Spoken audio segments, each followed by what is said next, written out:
What's going on? Caesar here at the Shootaround with my man Bernard Bowen, one of the top coaches in New York City, AAU, street ball, pro level, just the go-to it guy for New York. B, what's good? What's good, Steve? How you, man? Chilling? All right, just gonna talk ball today. We're gonna jump right into it.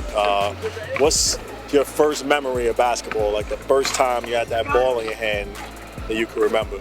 I had to say I was probably about 2 years old. It was Christmas, and my dad had just bought me a Nerf basketball with a hoop that I can kind of like glue to the wall. It was like it had the little sticky thing on the back, and you know, I'm looking at it. I'm like, is this an orange or is this like a basketball? So I try to put the two and two together, and just watching it on TV, and you know, going to the gyms with my dad and stuff. It just brought the game of basketball to me. I mean, I know you play ball. We play ball together coming up. Like, when did you realize, like, this is it? Like, ball's gonna be a part of my life one way or the other. Like, you dedicated your life to ball. I think when I went away to school, I got an opportunity to go play basketball in prep school, and you know, that alone, you know, prep school is a lot of money, obviously, right? But it gave me an opportunity to go to school for free and get a free education.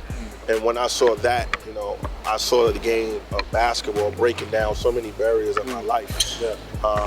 That was just, you know, open up so many doors, so many avenues, great opportunities, experiences, getting to meet other people, and stuff of that nature. So from there, I said, you know what? Some way, form, or fashion, if I don't make it to the NBA, you know, I still want to stay connected into the game of basketball. So I know you played ball like all the way through college. You played college ball. So as you was coming up, like, what was the skill or just something as a part of ball that was like difficult for you, but like now it's easy for you? Jeez, for me, I didn't really have, like, I love the game so much. Like, I took it for what it was. Like, I don't play anymore, but just being able to you know, share my opportunities with other people. I guess being at a young age, I really couldn't do that. I was kind of learning the game myself. So now that, you know, I'm done playing, I'm still connected to the game of basketball. I try to give back as much as I can because I saw what the game done for me coming up. And like I said, it opened so many doors for me. Now it's like I'm at the point in my life where I want to kind of do that for the kids coming up in my community, you know, just like how I came up. With a lot of the former players like myself, people who are still involved in the game, that NBA hoop dream is done. Right. Like, what's one major goal you still have that you're striving for that's basketball related? Right now, to get you know, kids, you know, to college to play basketball. That's my dream. Using basketball as a tool to get a free education.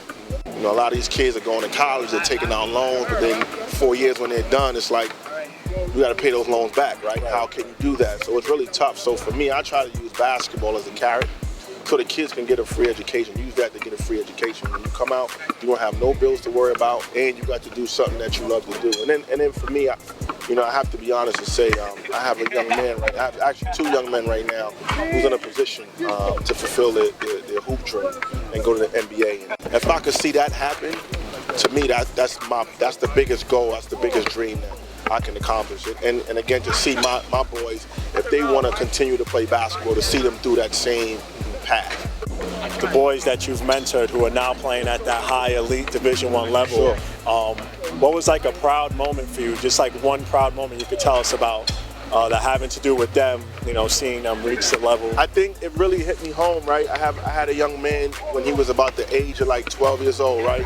I walk into the park, he's a tall, skinny kid, no clue how to play the game of basketball, and just kind of taking him under the wing, nurturing him about the game of basketball, how many life venues and aspects it can teach him, right? So coming up, you know, we leave the city, take him to prep school, he goes away to prep school, sees a different environment, different scenery, and then, you know, he's on his way to college, he's getting recruited, we go on some college visits. You know, through all of that, it was a good experience for him, right? New York City kid, don't really get to get out too much, but he got an opportunity to get out, meet some coaches, meet some different players, play against some kids from across the country. But it really hit home to me when he signed his letter of intent. You know, when he made his announcement that he was attending the University of Arizona. When I actually got the document in my hand, you know, of him being able to say, hey, I'm getting ready to go to college for free for 4 years, on a basketball scholarship, that's when it kind of hit home to me. And I said, you know what? This is what it's all about right here. Well, enough talking. We're going to go shoot around right now. No doubt, I'm going to go get some buckets.